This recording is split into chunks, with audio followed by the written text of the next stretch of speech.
Welcome to Studio D on the campus of the University of Oklahoma. This is Sooner Sports Pad. Now here's your host, Courtney Boggs. Hello, Sooner fans. It is now time for your favorite Monday night pastime. I'm your host, Courtney Boggs, alongside our analysts, Blakely Durham and Carson Williams. You might notice the loud cheering going on behind us. Guys, who's in our live studio audience tonight? We have the very loud and energetic track and field team joining us tonight. I know, this only might be week 2, but that's as loud as I've heard this studio ever. Oh, yeah. Me We too. also have a very special guest in studio, linebacker Obo. I hear your friends call you Obeezy. Can I call you Obeezy? Yeah, all right. Obeezy. Obeezy in studio with us, and we'll talk to him later on in the show. And coming up in face-off, Carson and I will discuss the keys for the Sooners to beat Texas this weekend. And we'll also take a look back at Paige Parker and her dominance on her run to a national championship last year. Over the weekend, football started their Big 12 games against TCU, and it was nothing short of a nail-biter. At the end of the first quarter, the Sooners were down 2 touchdowns, but in the second and third quarters, they lit up the field, outscoring the Horned Frogs 42-3. For the first time this season, Sooner fans rejoiced, but their joy may have come too soon because TCU then scored 22 unanswered points in the fourth quarter to narrow OU's lead 48-46.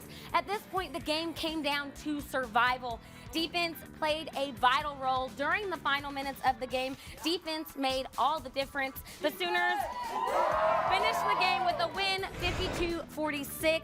And speaking of defense, one of the key players for OU's defense is Jordan Evans, who's actually in studio with us tonight also. But Carson Williams caught up with him earlier today. Go ahead and check it out. Feels good, much needed. Just glad we came out on top, did what we needed to do. So just looking forward to building off of that and keep it going. And off of that, do you think that's a big momentum shifter? Ahead of TCU. Ahead of Texas. Excuse me. Yeah, it was a good win. Like I was saying, it was a good win for us to see what we need to get better at and keep working on, and it gives the guys some confidence, and just hopefully we'll build off that and keep it rolling. Where do you think this defense is right now ahead of Texas? You guys have kind of had a little bit of scrutiny, I guess, going in. Where do you think that you guys are right now? Well, I just know we need to get better. At the end of the day, we do a lot of good things on film, but we also have a lot of bad plays that can really expose us and hurt us later on. So, at the end of the day, I think, we're all just eager to get better. Mm-hmm. So where do you think you can get better? What areas do you think you can improve on? I would say all aspects, passing game, run game. We need to force more turnovers. So I'm not complacent with any things that we're at right now with our defense. So, in all aspects, I just want to get better. All right. Thanks, Jordan. Yes, sir. Although the Sooners did make some messy mistakes on Saturday, there are some high points too. Carson, let's go ahead and discuss both sides of that. What is your thoughts on OU's defensive performance on Saturday? Well, for the defense, it wasn't a great first quarter being down 21-7, like you said. But in the second and third quarters, they really turned things around in large part because of the defensive pressure. Second and third quarters, like I mentioned, OU held TCU to just 3 points in 9 possessions. 5 of those were 3-and-outs. The Sooners recorded 4 sacks Saturday, and they only had 5 in the previous 3 games. 2 coming from our guest, Ogbo Okoronkwo, or Obeezy, as he is called.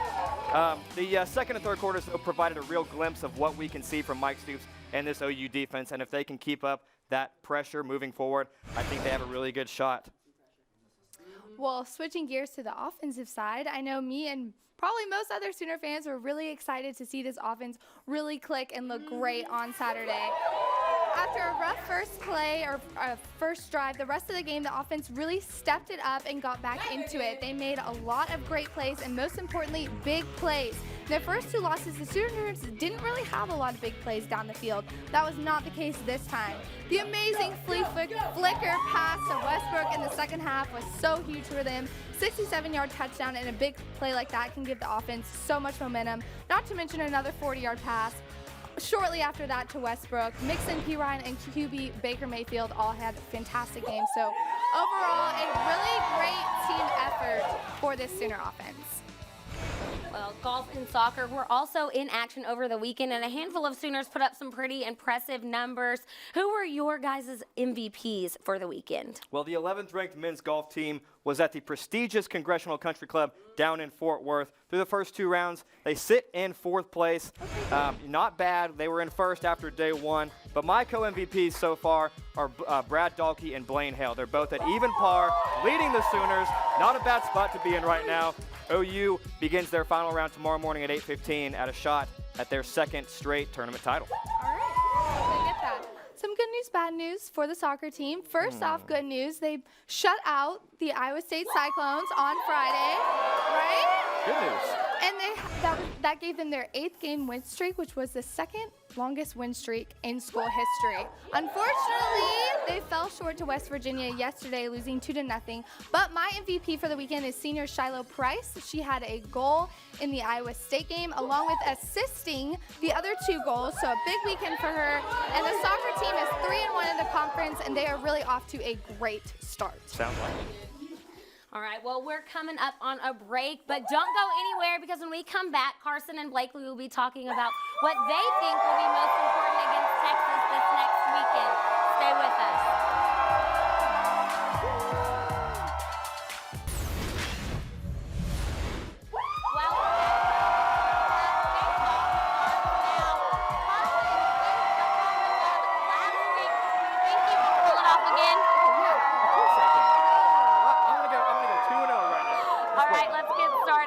Obviously, the Red River Showdown is this coming weekend. What do you think needs to be done to beat Texas? Well, I think the key to beating Texas is maintaining the run game and continuing to get those big plays like I talked about earlier. When Samaje Perine and Joe Mixon combined for over 200 yards, it's going to be really hard for the Longhorn defense to keep up with that Sooner offense. And D.D. Westbrook was huge for the Sooners on Saturday, with 2 touchdowns for combining for 107 yards alone. So plays like that will be key against the Longhorns. And Texas is coming off a loss to Oklahoma State, so you know they'll be gunning for the Sooners.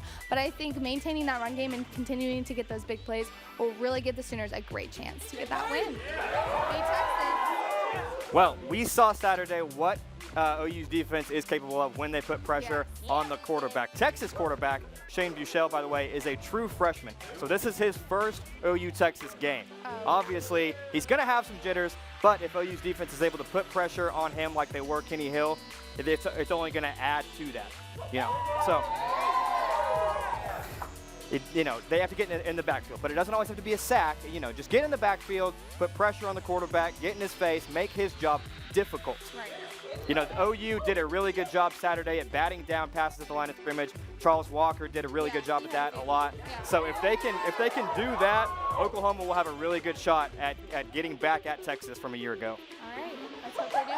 Thanks, guys. I'm here with Bailey Sims from the OU track and field team. Bailey, how is preseason going so far? Preseason is really good. The fall season is all about getting ready, conditioning hard, so that when we put out there and when season does start, we're looking good and we're getting those Big 12 conference championships like we want and what we've been training for. I like it. We're excited to see you guys this season. Bailey has an audience question for you guys. Who is the clear favorite for the Big 12? I actually don't think there is a Big 12 favorite right now, but I think that's a good thing. That's a good thing for the Sooners. No, okay. Well, I'm getting booed. That's okay. Baylor was the leader before this past weekend, being undefeated, but they really struggled against Iowa State. But I think even though there's maybe not a leader right now, if the Sooners get the win over Texas, they will be the leader, right? So this is putting them in a really good position to get in there and be at the top of the leaderboard for the Big 12. I have to agree with you, and I will say this. The Big 12 right now is kind of on a downhill spiral, and they're doing so without a parachute. I know I'm going to get booed for that, but that's a topic for another day. Right now, you could say OU, they have looked pretty good in spurts, but they haven't been able to put 4 quarters together.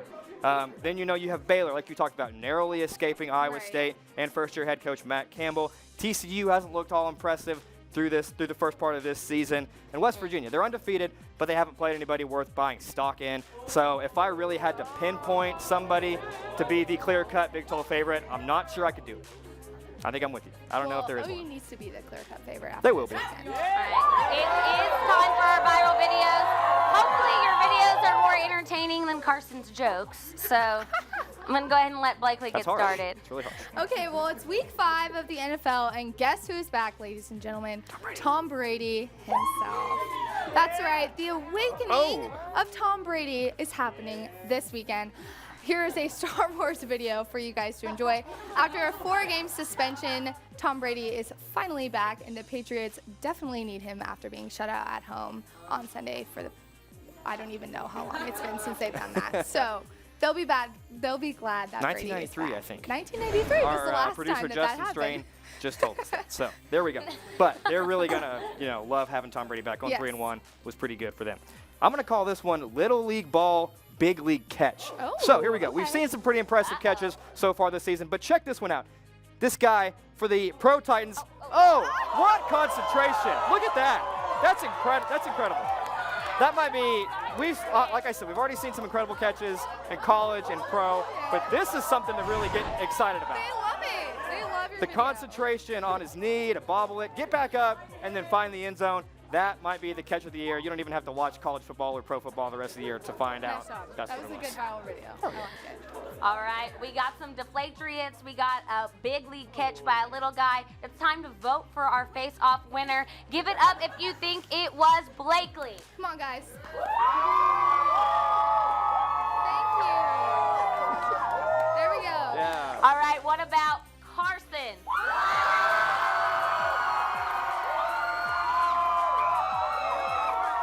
2-0. I think we have an overwhelming favorite. Yeah. Sorry, Blakely. That's okay. Maybe That's it wasn't beginner's luck because Carson is taking home the win. All right. We'll be right back. We've got to take a quick break. When we come back, we'll get a closer look at the prominent star on softball team. Just who might that be? We'll let you know. Special thanks to our cornerstone television partners, Chesapeake Energy, River Wind Resort, Anheuser-Busch, OU Outreach, and OU Medicine. Welcome back. As many softball fans know, what happens on the mound can make or break a game. OU softball's Paige Parker has been doing just that since her arrival at OU. Sports Pad's Chris Hubbard took a deeper look into what makes a national champion.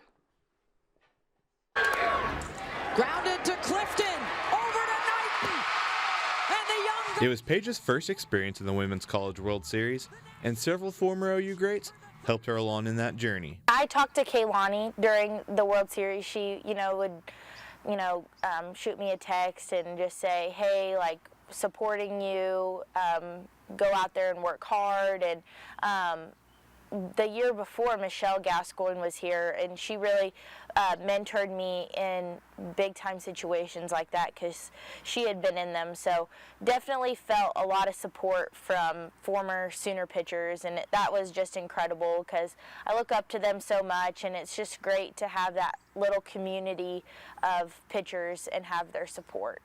Parker also has support behind the plate. Her rapport with catcher Leah Wodak makes everything go more smoothly for both Parker and the team as a whole. I think just our relationship off the field really helps us on the field. I think we really have a special bond, so when we get on the field, we're on the same page. We spend a lot of time talking about the other teams, talking about the other hitters, and so we kind of go into every game with a game plan, and I think that helps a lot. And then the fact that she's consistent all the time. She hits her spots. She makes my life easy. She's fun to catch. She's exciting. She stays around the zone, works ahead. I mean, a lot of things that she does you don't find very often. I think that's what puts her above everybody else, or what would help me, what would make my job a lot easier. Those things Wodak mentioned Parker does on the field led to a lot of hardware off the field, including Women's College World Series Most Outstanding Player. Also, the Big 12 Female Athlete of the Year award, which gave Oklahoma softball back-to-back recipients after Lauren Chamberlain won the same award last year. It meant a lot. That was something that was a big surprise to me, and without everyone who's helped me get to this point, it's just unbelievable how much support and love that I get from, you know, my family, my teammates, coaches, everything. So that's really just a testament to all the support that they've given me, and it was just an amazing feeling to be the Big 12 Athlete of the Year. After just her sophomore year, Parker is nearing many school pitching records, but that is not what's on her mind. Those kinds of things are just kind of, I guess, bonus. I don't really pay too much attention to them at all, or really care too much. I just worry about winning and helping my team do the best that we can. A team that won the national title last year with almost all underclassmen is likely to keep doing the best they can and continue their winning ways, especially with Paige Parker inside the circle leading the way. Chris Hubbard, Sooner Sports Pad. Thanks, Chris. Now it's time for a little 2-on-1 drill with Obeezy. Take it away, guys. Thank you for joining us. Thanks for being here tonight. My pleasure. Anyway, we have a couple questions to ask you. You know, this is a 2-on-1 thing, so we're going to ask you a couple questions. You had 2 big sacks against TCU in the final drive that really sealed the win. What does that do for your confidence moving forward? I just know what I'm capable of, so I'm going to expect that from myself, like, from here on out. All right, and tell me, what's the feeling like when you get a big sack like that or make a big play? It just feels good, like shutting the crowd up. You know, they were really loud all game, and to get that and really silence them and silence like their momentum, that felt good. Yeah. And we already talked about kind of earlier in the show, you guys had a really good stretch in the second and third quarters. You got your first interception of the year, Stephen Parker. You know, does that give you guys momentum, or, you know, maybe you guys can start clicking on defense moving forward? Oh, yeah, definitely, because we know, like, when we're doing everything right, we're really good, you know, so we're just going to go back to practice and work on some things, and we know we can play like the second and third quarter every game. It looked like you guys kind of loosened up a little and had some more fun. What was the difference for that? How did that happen? When we just started clicking. Everybody was talking, communicating. We were all like playing fast. We just clicked. Just happened. Yeah.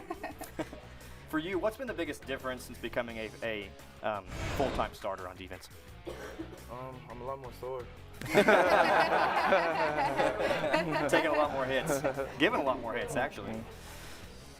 And how exciting is this OU Texas rivalry for the team? It's really exciting. Growing up in Texas, like the fair is like a big deal, and everybody always goes and sees the game. So my family's all coming out, so I'm excited. Well, good. Good luck to you. And now I think we have an audience question. I'm here with Greg Van, and he has a question for you. What is your favorite part of the OU Texas rivalry? Coming out of the tunnel. It's so loud and crazy. See half orange, half red. All right. Well, thank you. All right. Well, don't go anywhere because Dynamic Duos is coming up next.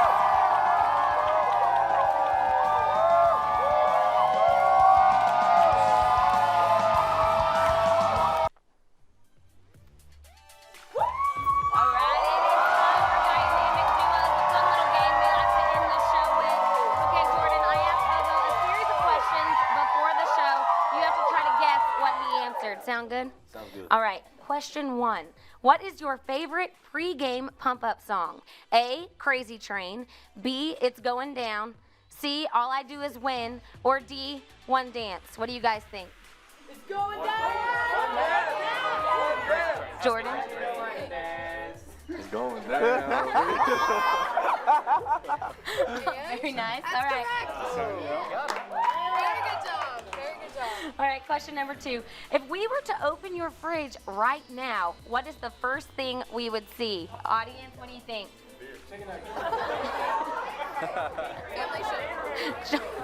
Jordan?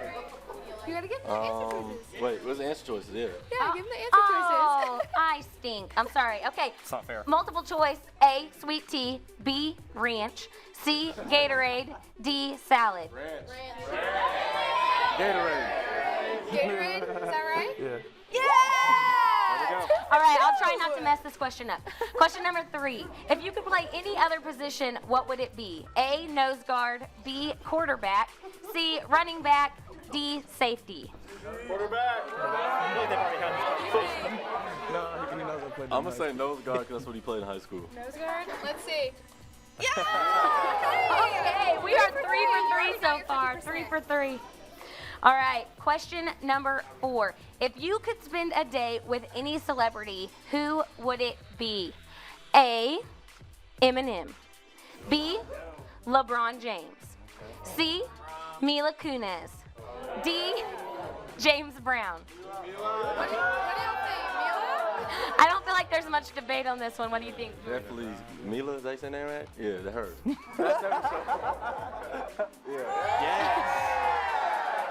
You guys are on a roll. Okay. That's sweet. It's like you guys spend a lot of time together or something. Been for 4 years. Oh, We how should sweet. ask deeper questions. Yeah, we should have. Hey. Oh, that's so cute. All right, question number 5. You wake up one morning to the zombie apocalypse. Where is the first place you go? A, to an underground safety place. B, Florida. C, stay in your room and wait for them to come and get you. D, deserted island. Audience, what do you guys think? Here in a lot of Floridas. What do you think? I think he's just going to just stay in his room.